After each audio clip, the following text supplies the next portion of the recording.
I guess most of us have been watching President Volodymyr Zelenskyy, and apart from some extraordinarily disgusting trolls I've seen on Twitter, most people have just been blown away by his statesmanship and leadership. And it's made me ask why this example of leadership has been so powerfully admired now. During the pandemic, I think we saw something not dissimilar with Jacinda Ardern, the Prime Minister of New Zealand, who managed to steer a course of strength, courage, firmness, and yet also great compassion, which was in stark contrast to the leadership that we saw in most other countries.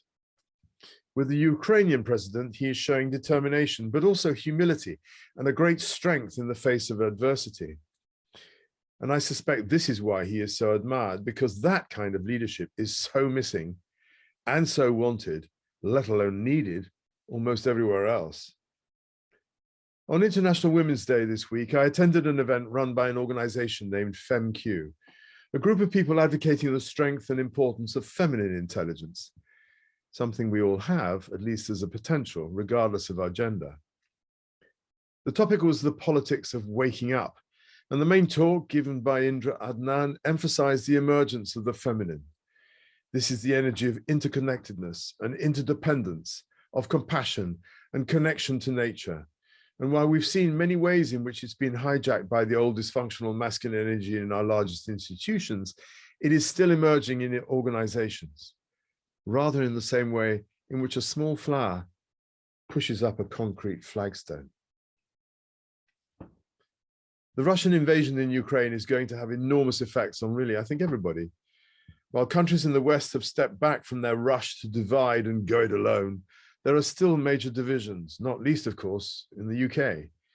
Here, we are seeing the government hopelessly trying to tweak discredited systems instead of applying humanity and creating something new.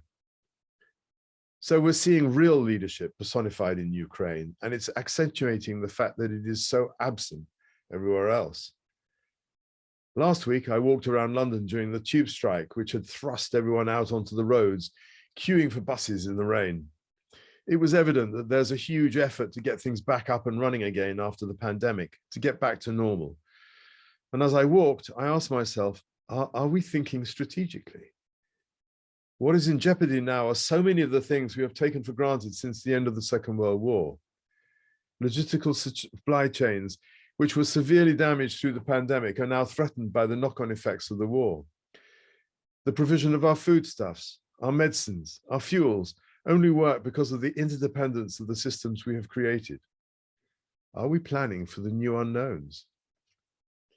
What has been normal may become unusual or unknown. I remember as a child, my parents still managing ration cards years after the war had ended. Are we ready for this again? We are likely to start spending a great deal more on defense. This will affect our social support systems, whilst at the same time, prices are rising across the board.